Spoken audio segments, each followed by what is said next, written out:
नमस्कार, जोहार। आप सभी का स्वागत है हमारे कार्यक्रम नया सवेरा में। मैं शिखा स्वरूप। हम सभी की ज़िंदगी में एक नया सवेरा तो आता ही है। नया सवेरा हम सभी की ज़िंदगी में एक नई शुरुआत लेकर के आता है। हर किसी को अपनी ज़िंदगी में एक नई शुरुआत करनी होती है। कभी कभी हम रास्ता भटक जाते हैं और गलत रास्ते पे चले जाते हैं, और गलत रास्ता जो होता है वो कभी भी आपको सही मुकाम तक नहीं पहुंचा सकता है। इन्हीं सब चीज़ों को देखते हुए केंद्र और राज्य सरकार बहुत सारी योजनाएं चलाती हैं, जिससे भटके हुए जो लोग हैं वो सही रास्ते पे आ जाए और इस योजना का लाभ उठा करके और आर्थिक और सामाजिक रूप से मजबूत हो सके। तो चलिए, आज के इस कार्यक्रम में हम आपको लेके चलेंगे चतरा जिला और लेके चलेंगे आपको नेताजी सुभाष चंद्र बोस आवासीय विद्यालय, और यहाँ दिखाएंगे आपको कि यहाँ के जो समाज के लोग हैं इस आवासीय विद्यालय से जुड़कर आर्थिक रूप से मजबूत हो रहे हैं। यहाँ के युवा आर्थिक रूप से मजबूत हो रहे हैं। जो गलत रास्ते पे चले गए थे धीरे धीरे सही रास्ते पे आ रहे हैं और अपने घर परिवार को लेकर चल रहे हैं और उनमें शामिल हो रहे हैं। चतरा जिला के अंतर्गत संचालित हो रहे नेताजी सुभाष चंद्र बोस आवासीय विद्यालय इन दिनों काफ़ी चर्चा के केंद्र में है। इस विद्यालय के आसपास के युवकों को जोड़कर उन्हें शिक्षा प्राप्त करने के लिए प्रेरित किया जा रहा है। इतना ही नहीं, विद्यालय के शिक्षकगण भी गांव में भ्रमण कर सुदूरवर्ती क्षेत्र तक जाते हैं। वे वहां के ग्रामीण इलाकों में रह रहे ग्रामीणों से मिलते हैं और युवकों को स्कूलों में पढ़ने के लिए प्रेरित करते हैं। जोहार, मैं सचिन कुमार। आज हम आए हुए हैं नेताजी सुभाष चंद्र बोस आवासीय विद्यालय में। यहाँ पर ऐसे छात्र लोग पढ़ रहे हैं जिनके माता पिता मुख्य धारा से कहीं ना कहीं भटक चुके थे और जिनके माता पिताजी नहीं हैं। ऐसे छात्रों को नेताजी सुभाष चंद्र बोस आवासीय विद्यालय द्वारा शिक्षा दी जा रही है। आगे चल के ऐसे छात्र समाज के लिए अच्छे काम करें, उसे आत्मनिर्भर बनाया जा रहा है। आइए हम जानते हैं। इस स्कूल में तो वैसे लोग का यहाँ पे है जो जिनके दोनों माता पिता नहीं है, दोनों का किसी का सिर्फ माँ है या किसी का पिताजी हैं। तो यहाँ पे जिसका दोनों नहीं है, तो वैसे में हमारे यहाँ बहुत से बच्चे हैं जिनके माँ बाप दोनों नहीं हैं, जो किसी नक्सलवादी में थे, पिताजी या माताजी कोई भी। तो उन्हीं के बच्चे यहाँ पे हमारे साथ आए हैं। तो हम लोग वैसा गलत नहीं करना चाहते हैं जैसा कि हमारे माता पिता जो किए हैं, पहले नक्सलवादी थे तो खैर थे ही, अब वो नहीं रहे। कि हम लोग वैसा नहीं चाहते हैं कि हमारे पिताजी जो ऐसे किए हैं वैसा हम लोग नहीं कर सकते। पिताजी नक्सलवादी थे मानते हैं, लेकिन वो अपने जगह थे, लेकिन हम वैसा नहीं करना चाहते हैं। हम यहाँ पढ़ लिख करके कुछ अच्छा जॉब पा करके अपने देश के लिए कुछ करना चाहता हूँ। मैं इस स्कूल में इन्हीं साल आया हूँ और हमारे साथ जो भाई पढ़ते हैं उनके कुछ माता पिता नहीं है किसी के, तो कुछ नक्सलवादी में चले गए। तो वैसी गलती हम सबको नहीं करनी है, क्योंकि इनके माता पिता कर चुके हैं। और हम सबको पढ़ लिख कर देश के लिए अच्छा नागरिक बनना है, देश के लिए कुछ करना है। और हम जब अपने गर्मी छुट्टी में जाते हैं तो हमारे वहाँ के दोस्त पूछते हैं कि स्कूल के बारे में, और वो हमें समझाते भी है कि वहाँ से भटकना नहीं है, पढ़ना है, और तुम्हारे जो माँ बाप किए वैसे कुछ करना नहीं है। और हमारे जो अगल बगल के लोग भी वो भी समझाते हैं कि तुम्हें पढ़ लिख कर कुछ करना है और तुम्हारे माँ बाप ने जो किया तुम्हें वो नहीं करना है। इन शिक्षकों का उद्देश्य है कि ग्रामीण क्षेत्रों के युवा मुख्य धारा से भटक कर कहीं दूसरे रास्ते पर न चले जाएं, जिससे बाद में इन्हें पछताना पड़े। इसको लेकर सुभाष चंद्र बोस आवासीय विद्यालय के सभी छात्रों को शिक्षा से प्रति जोड़ने के लिए शिक्षकों की अहम भूमिका देखने में मिल रही है। विद्यालय में हर तरह की सुविधाएं उपलब्ध कराई जा रही है। किसी भी छात्र को परेशानी न हो, इसका विशेष ख्याल रखा जा रहा है। सर, देखा जाए तो ये विद्यालय गवर्नमेंट की एक बहुत ही अच्छी सोच है। और इस विद्यालय का मुख्य उद्देश्य सर, जो हमारा जो जिला जो है चतरा जिला, वो आकांक्षी जिला में आता है। एक पिछड़ा जिला के रूप में पहचाना जाता है, कारण कि ये घोर उग्रवाद प्रभावित जिला है। तो उग्रवाद प्रभावित जिला होने के कारण यहाँ के जो ग्रामीण क्षेत्र के बच्चे हैं, कहीं ना कहीं उनके माँ बाप तो उग्रवादी हिंसा में या उग्रवाद में लिप्त हैं, लेकिन वो अपने बच्चों को नहीं समय दे पाते। इसकी वजह से उनकी शिक्षा दीक्षा कहीं ना कहीं अधूरी रह गई। और निश्चित रूप से बच्चे कल के भविष्य होते हैं, तो उनको शिक्षित करने के उद्देश्य से मुख्य उद्देश्य इस विद्यालय का यही है कि कि वो जो नक्सल प्रभावित बच्चे हैं, जो ग्रामीण क्षेत्र में हैं, उनको कोई मूलभूत सुविधा नहीं मिल पा रही है, कोई भी समाज से मुख्य धारा में वो जुड़ सके और देश के एक अच्छे नागरिक के रूप में वो पढ़ लिख कर बने, इस उद्देश्य से इस विद्यालय की स्थापना की गई थी सर। विद्यालय में रहने के साथ साथ खाने का भी बेहतर प्रबंध है। यहाँ रात्रि पढ़ाई की भी विशेष व्यवस्था की गई है। विद्यालय परिसर में खेल कूद के साथ साथ अंतर्राज्य खेल कूद प्रतियोगिता आयोजित कराई जाती है। विद्यालय के छात्र खेल कूद में बढ़ चढ़कर हिस्सा लेते हैं। कई छात्रों ने कीर्तिमान भी स्थापित किया है। सबसे पहले मैं विद्यालय के स्थापना का उद्देश्य पर मैं बात कर लेता हूँ। जिस तरह की बात खास करके चतरा ज़िले के लिए थी, यह एक उग्रवाद प्रभावित और काफ़ी पिछड़ा हुआ ज़िला, तो यहाँ के जो बच्चे हैं, यहाँ से जो ग्रामीण पृष्ठभूमि के जो माता पिता हैं, वो अभी वंचित वर्ग से आ जाते थे, तो उनके बच्चों की अच्छी शिक्षा दीक्षा नहीं हो पाती थी, या फिर वो समाज में एक कटे हुए जैसे महसूस होती थी। तो सरकार की एक पॉलिसी के तहत इस विद्यालय की स्थापना किया गया और इसमें उग्रवाद प्रभावित परिवार जो है उनके बच्चे को यहाँ पर लाया गया, उनका नामांकन किया गया है। इसके साथ ही आपको मैं सर ये भी बता दूं कि मानव तस्करी से भी कुछ बच्चे छुड़ाए जाते हैं, उनका भी हम नामांकन यहाँ उनकी होती है। कुछ बच्चे बाल श्रमिक भी होते हैं जो सरकार के तहत वो उनका बाल श्रम करना अपराध होता है, तो वैसे बच्चे भी हमारे पास यहाँ पर नामांकन लेते हैं और उनकी शिक्षा दीक्षा हम करते हैं।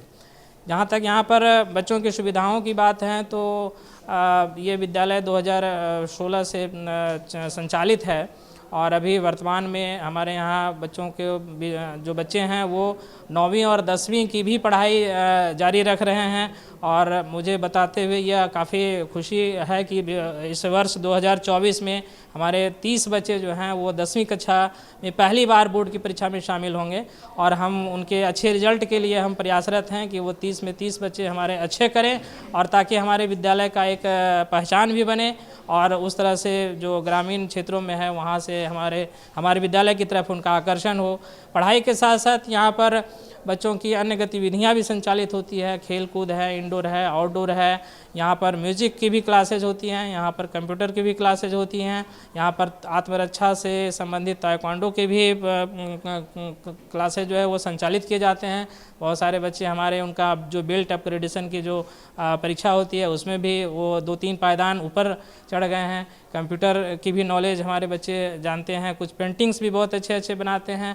तो इस तरह की गतिविधियां संचालित होती रहती हैं। सांस्कृतिक कार्यक्रम में भी हमारे बच्चे काफ़ी अव्वल रहते हैं। कौशल विकास प्रशिक्षण में ये महारत हासिल कर रहे हैं। इसके अलावा साइंस, टेक्नोलॉजी और कंप्यूटर में भी ये पारंगत हो रहे हैं। इसके लिए इन्हें विशेष रूप से प्रशिक्षण दिया जा रहा है ताकि बच्चे आने वाले भविष्य में किसी भी तरह से शिक्षा की किसी मूलभूत सुविधाओं से वंचित न रह सकें। यहाँ सीआरपीएफ के द्वारा जो पुस्तकालय में पुस्तक दिया गया उससे बच्चों को बहुत लाभ है। इसमें बच्चे समय समय पे पढ़ाई करते हैं और यहाँ पे विभिन्न तरह के पुस्तक है जिससे बच्चे जो है वो तरह तरह के पुस्तक को पढ़कर उसका लाभ उठा पा रहे हैं। जैसे कि बहुत सारी कहानियाँ के बुक है, एकेडमी के बहुत सारे पुस्तकें हैं और नेता लोगों के बहुत सारे पुस्तकें यहाँ पे मौजूद है।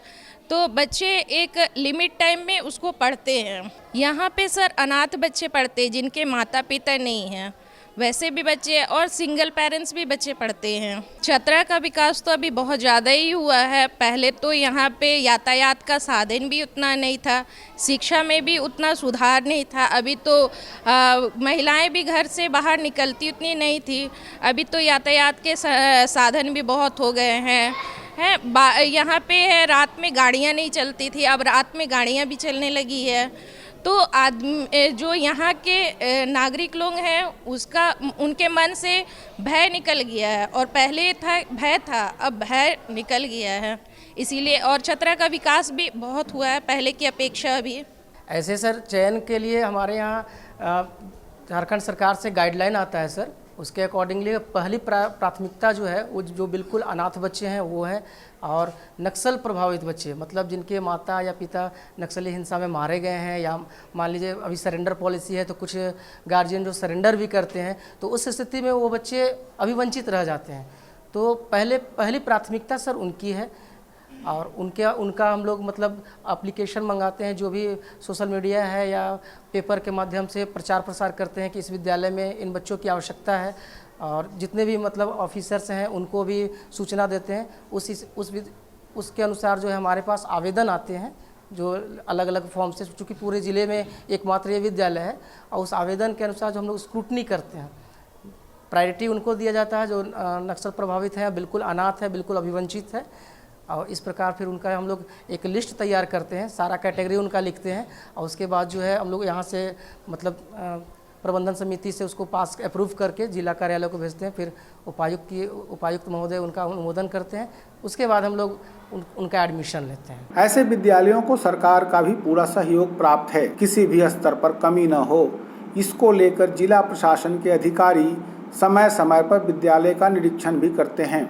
स्कूल में उपलब्ध सुविधाओं को देखते हुए अब आसपास के ग्रामीणों के अलावा सुदूरवर्ती ग्रामीण क्षेत्रों के लोग भी अपने बच्चों को नेताजी सुभाष चंद्र बोस आवासीय विद्यालय पढ़ने के लिए भेज रहे हैं। सामर्थ्य विद्यालय खोलने का मूल आशय सरकार का ये रहा है कि नक्सल प्रभावित बच्चे, जो ऑर्फन बच्चे हैं, या किसी तरह से जो अभिवंचित बच्चे हैं शिक्षा से, इनको मुख्य धारा में लाने के लिए और प्रॉपर वे में वो शिक्षा ग्रहण करें। आवासीय विद्यालय है, यहाँ पे सारी सुविधाएं उपलब्ध हैं ताकि वो बच्चे मुख्य धारा में आकर के अपना शिक्षा ग्रहण करें और एक आदर्श नागरिक के रूप में अपने आप को तैयार करें। यहाँ पे आवासीय विद्यालय है, सभी सुविधाएं हैं, पीटीआर के अनुसार शिक्षकों की व्यवस्था की गई है, रहने की व्यवस्था और भोजन की व्यवस्था की गई है। एक्स्ट्रा करिकुलर एक्टिविटी के लिए यहाँ पे वोकेशनल कोर्स भी चलाया जा रहा है, और योगा हुआ, स्पोर्ट्स का सारा व्यवस्था है, इंडोर गेम वगैरह की सारी व्यवस्थाएं हैं। तो ये इस तरह से कंप्यूटर है, आईसीटी लैब है, तो हर तरह से बच्चों को व्यवस्था दिया गया है ताकि वो अपना सर्वांगीण विकास कर सकें। चतरा जिस तरह का रिमोट एरिया है, हम बच्चों के बीच में जाते हैं तो ये बताने का कोशिश करते हैं कि नशा मुक्त समाज बनाने में या नशा से दूर रहना है और अपने आप को शिक्षा ग्रहण करके एक आदर्श नागरिक के रूप में अपने आप को उपस्थापित करना है। तो दर्शकों, देखा आपने किस तरह नेताजी सुभाष चंद्र आवासीय विद्यालय से जुड़कर यहाँ के युवा आर्थिक और सामाजिक रूप से मजबूत हो रहे हैं और सरकार की योजनाएं का लाभ भी उठा रहे हैं। जो लोग मुख्य धारा से भटके हुए थे वो मुख्य धारा से जुड़ रहे हैं और सरकार की योजना का अच्छे से लाभ उठा रहे हैं। तो चलिए अब हम आपको लेके चलते हैं चतरा के कस्तूरबा गांधी आवासीय विद्यालय और मिलेंगे यहाँ के छात्राओं से और बात करेंगे कि अब के उनके जीवन में कितना बदलाव आया है। आप जानते ही हैं कि पहले चतरा बहुत ही ज़्यादा नक्सल प्रभावित क्षेत्र था। सरकार की योजनाएं धीरे धीरे यहाँ आने लगी और लोगों का जो अंधकार था वो धीरे धीरे ख़त्म हो गया और वो लोग मुख्य धारा से जुड़ने लगे। तो वहाँ की छात्राओं से बात करेंगे कि वो किस तरह पढ़ाई कर रही हैं और कस्तूरबा गांधी आवासीय विद्यालय वहाँ फिर से चालू हो जाने की वजह से उनके जीवन में क्या क्या बदलाव आया है। तो चलिए बात करते हैं। चतरा जिला नक्सलियों की समस्या के लिए कुख्यात रहा है, लेकिन यहाँ सरकार ने पुलिस एवं जिला प्रशासन के सहयोग से शिक्षा को बढ़ावा देने के मिशन पर काम किया। खासकर बेटियों को शिक्षित करने के लिए कस्तूरबा गांधी आवासीय विद्यालय स्थापित किया गया। कस्तूरबा गांधी आवासीय विद्यालय स्थापित होने के बाद ग्रामीण क्षेत्रों की बेटियों को यहाँ पर निःशुल्क शिक्षा की व्यवस्था कराई गई है। जोहार, मैं संदीप और कार्यक्रम नया सवेरा में आप सबों का स्वागत है। आज हम आप पहुँचे हैं चतरा जिला में और चतरा जिला के कस्तूरबा गांधी आवासीय बालिका विद्यालय में हैं और यहाँ की लड़कियों से जानते हैं कि किस तरीके से वो कस्तूरबा गांधी आवासीय बालिका विद्यालय से जुड़कर अपने जीवन को किस तरीके से बदल रही है। क्योंकि कस्तूरबा की अगर हम चतरा की बात करते हैं तो चतरा एक समय ऐसा था कि जिस समय लड़कियाँ घर से बाहर नहीं निकलती थी, घरों में कैद थी, लेकिन समय के साथ और सरकार की विकास योजनाओं के माध्यम से अब लड़कियाँ घरों से बाहर निकल रही हैं, विद्यालय की ओर अग्रसर हो रही हैं। तो आइए इन लड़कियों से जानते हैं कि जीवन में कितना बदलाव हुआ है। आइए इन लड़कियों से जानते हैं। अगर हम लोग पढ़ेंगे नहीं तो हम लोग आगे नहीं बढ़ सकते। और जो हमारे देश में लड़कियों का अधिकतर शोषण किया जाता है। अगर हमें एजुकेशन दिया जाए तो हमारा जो शोषण होता है वो हम लोग कम कर सकते हैं। यहाँ पे पढ़ाई की बहुत अच्छी व्यवस्था है। यहाँ पे सारे टीचर लोग हैं, सारे सब्जेक्ट के टीचर हैं। और यहाँ पे हर चीज़ का व्यवस्था है। यहाँ पे खाने पीने का सारा व्यवस्था किया गया है और हर एक चीज़ का व्यवस्था किया गया है, रहने का, खाने का। मेरा सपना है डॉक्टर बनने का, क्योंकि मुझे लगता है कि मैं डॉक्टर बन के और जो गरीब परिवार के बच्चे लोग हैं वो जो अभी बीमारी से ग्रसित है उनका इलाज करना। पहले के माता पिता थे जो बेटियों को पढ़ने की देने के लिए डरते थे कि वो कहाँ जाएगी, कैसे पढ़ाई करेगी, उससे वे डरते थे। जब से कस्तूरबा विद्यालय खुला है उन्हें डर नहीं लगता, क्योंकि कस्तूरबा में बच्चियों लोग को सेफ्टी से रखा जाता है। उन्हें रहने के साथ साथ भोजन, पोशाक, पुस्तक सहित हर तरह की सुविधा उपलब्ध कराई जा रही है। इसके लिए सरकार के माध्यम से जिला शिक्षा पदाधिकारी लगातार मुहिम चढ़ाकर शिक्षा को बढ़ावा दे रहे हैं। इसके अलावा गांव-गांव में शिक्षा का प्रसार भी किया जा रहा है। उतना फ्रीडम के साथ नहीं पढ़ाई करती थी। उन लोग के मतलब ज़्यादा दूर तक नहीं भेजा जाता था, आसपास के ही स्कूल में भेजकर, और पेरेंट्स लोग लाने भी जाया करते थे कि कहीं मेरी बच्ची को कुछ हो ना जाए, इससे डर लगा रहता था। क्योंकि पहले की जो लड़कियां लोग थी उन लोग शिक्षित नहीं थी, और प्रथम की अगर लड़की लोग शिक्षित रहेगी तो वो खुद को सबसे आगे साबित कर सकती है। और पहले डर लगा रहता था कहीं कोई कुछ गलत ना हो जाए, कोई रास्ता में बहुत ही शोषण हुआ करता था, नशा के हालत में कोई कुछ भी कर सकता है किसी के साथ।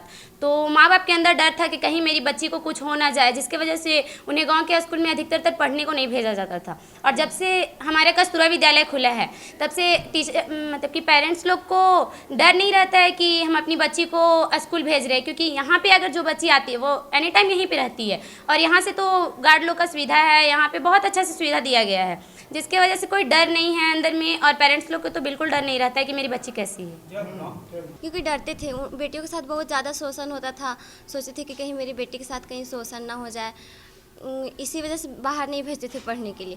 लेकिन कस्तूरबा विद्यालय खुला है तो कस्तूरबा में बहुत सेफ्टी है, हर एक चीज़ का, खाना पीना, रहना, मतलब पढ़ाई से लेकर हर एक चीज़ का सुविधा है यहाँ पे। यहाँ के टीचर लोग भी हर एक चीज़ में मोटिवेट करते रहते हैं आगे बढ़ने के लिए, तब से कोई चीज़ का डर नहीं रहता। पेरेंट्स लोग को तो कभी डर ही नहीं रहता है कि हमारी बच्ची वहाँ पे अनसेफ है, सो वहाँ पे सुरक्षित है, उन लोग को यही लगता है हमेशा। दूर दराज जंगली क्षेत्रों में भी रहने वाले ग्रामीण अपनी बेटियों को कस्तूरबा आवासीय विद्यालय में शिक्षा दिलाना बेहतर समझते हैं। इसके लिए बेटी को सुरक्षा के साथ साथ बेहतर शिक्षा प्राप्त करने के लिए वे कस्तूरबा विद्यालय में दाखिला कराते हैं। चतरा के सिमरिया ब्लॉक से हूँ और मेरा जन्म ऐसे जगह में हुआ जब मैं पली बड़ी, जिसमें मैं बड़ी हो रही थी, उसमें नक्सल प्रभावित ज़्यादा यहाँ ऐसी घटनाएं होती थी कि हम लोग वैसे में ही डर डर के जीना सीखे, और वैसे में ही स्कूल आते थे, जो स्कूल भी 10 किलोमीटर दूरी पे थी, और बस से आना जाना। और उस समय लड़कियों को बिल्कुल पढ़ाने का ये माहौल नहीं था कि लड़कियां 10th भी करें। तो उस ज़माने में पली बड़ी जब लड़कियों को ऐसे पढ़ा दिया जाता था कि शिक्षित होना है, या शादी ब्याह के पर्पज़ से ही कि थोड़े शिक्षित बेटियां हो जाए। और मैं उस क्षेत्र की पहली लड़की थी जिसने ग्रेजुएशन किया। दोनों में काफ़ी अंतर है सर, बहुत अंतर उस समय। और लगता है कि हर 10 ईयर्स पे टाइम पे बदलता है, लेकिन अभी लगता है जैसे काफ़ी टाइम, जैसे 50 साल के लगभग ऐसे जीवन शैली में उतार चढ़ाव आया है। जब हम लोग बड़े हुए थे तो किसी तरह बच्चियां साक्षर हो जाए। अभी के हैं जो गार्जियन हैं वो भले ही जंगल हमारे ही इलाके के हैं, पर वो चाहते हैं बेटा हो या बेटी हो, बेटियों को भी चाहते हैं कि भले ही उनकी आर्थिक स्थिति सही नहीं है फिर भी वो चाहते हैं कि हमारी बेटियां भी जैसे पढ़े। जो माताएँ अभी की वो चाहती हैं कि जो मैं नहीं कर पाई वो हमारी बेटियाँ करें। जो मैं अंदर घुटन जो आज तक महिलाओं में, चूँकि मेरा रिसर्च पेपर पीएचडी में भी रहा है, मैंने महिलाओं पे ही रिसर्च किया है कि उनमें क्या सोच, वो महिला क्या करना चाहती है, कैसे बढ़ना चाहती है, और नहीं जब कर पाती है तो उनमें जो घुटन होता है वो कैसे सहती है। इस तरह की बात तो वही महिलाएं आज जो अपनी बेटियों को चाहती है, जो मैं घुट के रही हूँ, जो मैं आगे नहीं बढ़ पाई, आज हमारी बेटियाँ पढ़ लिख के अपने पैर पे खड़ा हो, सेल्फ डिपेंड बदल रहे हैं सर, और लाभ भी रहे हैं। उसका एक कारण है कि थोड़े लोग शिक्षित हो गए हैं और गवर्नमेंट से जो भी प्रोग्राम निकलते, जो भी सरकारी कार्यक्रम होते हैं, या जो भी लेन देन की या आर्थिक रूप से या बैंक के थ्रू जो भी होता है प्रोत्साहन, या पढ़ाई के लिए जो बच्चों को या बच्चियों को जो भी प्रोत्साहन दिया जा रहा है या आर्थिक रूप से मदद की जा रही है, उससे वो लोग पूरे जानकारी लेते रहते हैं और उसके तहत वो करना भी चाहते हैं, आगे बढ़ते भी हैं। अब पूरा चतरा जिला शिक्षा के लिए और ख़ासकर कस्तूरबा आवासीय विद्यालय को लेकर काफ़ी चर्चा में है। जो लोग यहाँ पर अपनी बच्चियों को पढ़ने लिखने के लिए भेज रहे हैं वे काफ़ी संतुष्ट हैं। हाँ, चतरा के बारे में चारों तरफ यही बात फैला हुआ है कि नक्सलाइट प्रभावित है, जंगल का एरिया है और लाइफ सेफ नहीं है, तो मुझे भी बहुत डर लग रहा था। दूसरा एक और इसमें नेगेटिव पॉइंट जुड़ा हुआ था कि यहाँ अफीम, चरस, इसका जो है वो खेती के साथ साथ उसका तस्करी भी होता है, जिसकी वजह से यहाँ बच्चों का शिक्षा बहुत कठिन है, शिक्षा बिल्कुल ना के बराबर है। और इस जगह पर आकर के पढ़ना पढ़ाना और यहाँ ग्रो करना और वो अनसेफ माहौल में, तो डर तो बहुत ज़्यादा लग रहा था। सरकार की जो योजना है, इस योजना से बेटी पढ़ाओ बेटी बचाओ, बच्चों को पढ़ाने की तरफ बढ़ाना, शिक्षा की तरफ बढ़ाना और अच्छे अच्छे शिक्षक को पीजीटी, टीजीटी, ओपन टेस्ट ले करके अच्छे लेवल से चुनना, तो बहुत अच्छे टीचर, बहुत टैलेंटेड टीचर का सिलेक्शन हुआ है। और इस बेसिस पर यहाँ का शिक्षा का स्तर बहुत ड्रास्टिक तरह से चेंज हुआ है। जिससे हम आए थे उस समय लिखना, बोलना, पढ़ना मुश्किल था। जिस विद्यालय में हम ज्वाइन किए थे वहाँ साइंस की पढ़ाई नहीं होती थी। आज उस विद्यालय से पूरे झारखंड में 7th रैंक शशि लाया है, जो मैथ में 100 में 100 नंबर लाया है, केमिस्ट्री में 95 नंबर लाया है। लेकिन जिस दिन हम ज्वाइन किए थे उस समय वो लड़का मतलब जिस तरह से इंटरेक्ट करता था लगता था कि कुछ समझेगा नहीं। तो आज सरकार की जो फैसिलिटीज़ है, जो लैब का, टीचर का, पुस्तकालय का, किताब का, इंटरनेट का, उसके बाद स्मार्ट क्लासेस का, प्रोजेक्टर का, कंप्यूटर का, आईसीटी लैब का, इन सब चीज़ों के द्वारा शिक्षा को बहुत ज़्यादा बदला गया है। दूसरी बात है सुरक्षा के स्तर पर भी बराबर न्यूज़ में आते रहता है, आप लोग के माध्यम से हम लोग को जानकारी मिलती है। तो उसमें देखते हैं कि बहुत सारा खेतों को जब्त किया गया है, वो अफीम वगैरह खेत को ख़त्म किया गया है, बच्चों को उसमें इंडल्ज नहीं होने दिया जा रहा है, बाल विवाह को रोकने पर बहुत ज़्यादा जोर दिया जा रहा है, बच्चों की तस्करी पर रोकने पर जोर दिया जा रहा है। उसके साथ ही अफीम में जो बच्चे लग रहे हैं उनको रोका जा रहा है, एक्सीडेंट वगैरह पर भी रोका जा रहा है। तो ये सब जो हर क्षेत्र में जो अवेयरनेस क्रिएट किया जा रहा है आप लोग के द्वारा, साथ में सरकार के द्वारा, एनजीओ के द्वारा और हम लोग के भी जो ड्यूटीज़ में है, इससे बहुत बदलाव आया है।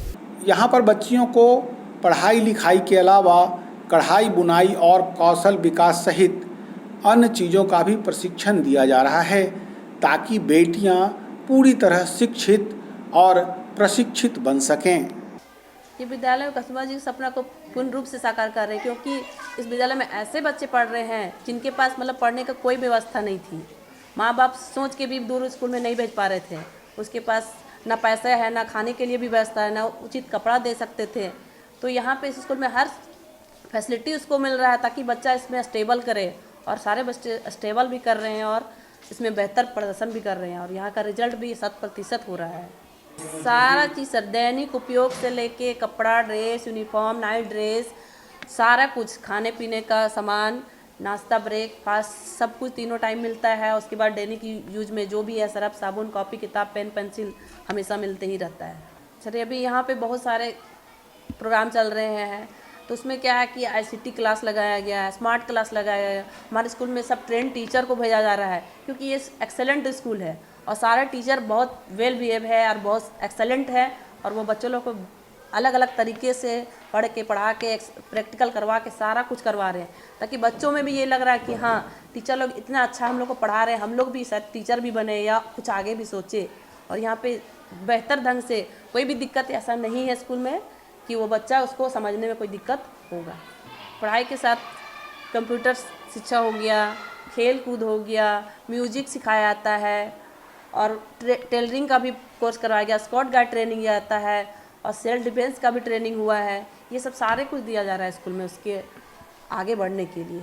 तो दर्शकों, देखा आपने चतरा की दोनों विद्यालय की कहानी, किस तरह नक्सल प्रभावित क्षेत्र होने की वजह से भी यहाँ की जो छात्राएं थी अपनी पढ़ाई को नहीं छोड़ा, जो उनके अंदर एक जज्बा था कि अपनी पढ़ाई को अच्छे से करनी है, नक्सल प्रभावित क्षेत्र जो है उसको फिर से उजाले में लाना है, अंधकार को दूर करना है, जो मुख्य धारा से भटके हुए लोग थे उन्हें मुख्य धारा से जोड़ना है, सरकार की योजनाओं का लाभ उठाना है और धीरे धीरे यहाँ भी नया सवेरा आ चुका है। तो दर्शकों, आप भी अपने जीवन में नया सवेरा लेकर के आइए। मिलते हैं आपको अगले अंक में नया सवेरा एक नए कार्यक्रम के साथ। इसी के साथ मुझे शिखा स्वरूप को दीजिए इजाज़त। नमस्कार, जोहार।